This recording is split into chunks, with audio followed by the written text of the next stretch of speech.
Imaginez la vie sans accès à l'électricité. Ça semble presque impossible. Pourtant, 789 millions de personnes dans le monde n'y ont pas accès, principalement en Afrique subsaharienne. Et ça, même si les ressources naturelles sont abondantes en Afrique. Alors, qu'est-ce qui manque ? Eh bien, produire, transporter, distribuer de l'énergie est un processus complexe qui nécessite des informations fiables. Et cela a longtemps manqué en Afrique. Mais tout cela est en train de changer grâce au système d'information énergétique. Et c'est le sujet de cette Minute Éclair.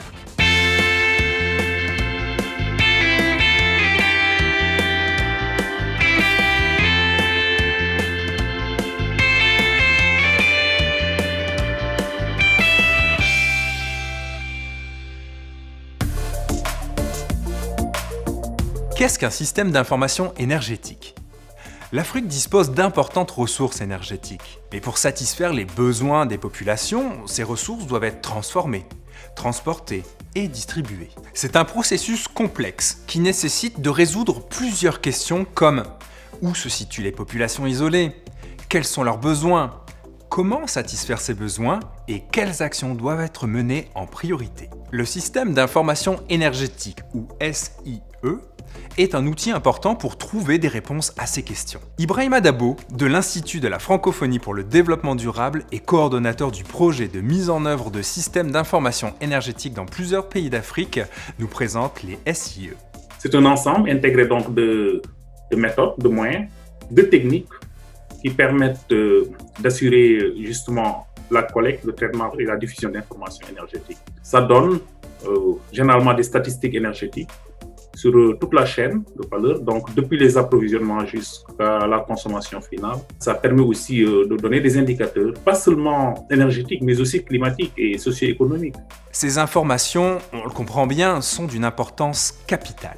Pour pouvoir améliorer quelque chose, qu'il s'agisse de la gouvernance du secteur de l'énergie ou bien de quelque processus que ce soit, on ne peut pas améliorer quelque chose qu'on ne sait pas mesurer. Donc le système d'information énergétique contribue à améliorer la mesure de ce secteur énergétique.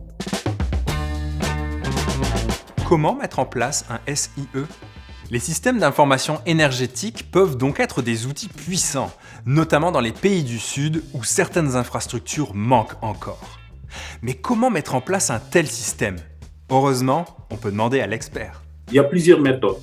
C'est par exemple une fonction qu'on peut déléguer à une structure privée qui est là. Donc le métier, c'est justement de faire toute cette comptabilité énergétique et finalement, pour y arriver, ça c'est une possibilité qui existe. Nous privilégions le renforcement de capacité, c'est-à-dire en tout cas les institutions, les ministères en charge de ces questions de politique énergétique, nous privilégions le renforcement de capacité de ces ministères. Mais renforcer la capacité des États, ça demande une implication importante. Cette équipe, évidemment, va falloir la former à la comptabilité énergétique. Ces gens-là, on les accompagne après la formation. Ils vont faire le travail dont on a parlé, donc qu'il s'agisse de collecte, de traitement, de validation des données, etc.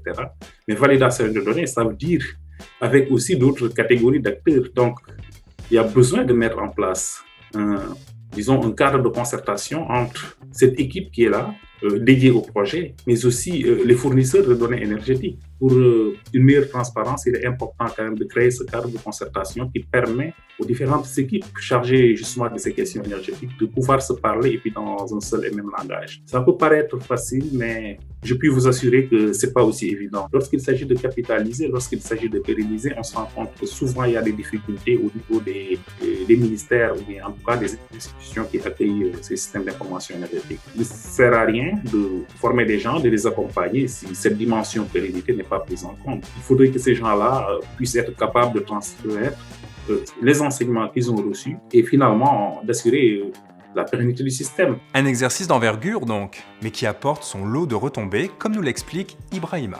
Lorsqu'on parle de plus grande transparence au niveau du secteur, je pense que c'est un résultat concret qui est là. Lorsqu'on parle aussi de questions liées, disons, à la coordination, ce cadre de concertation ou pour un objectif commun, c'est un résultat qui est là. La meilleure planification des investissements.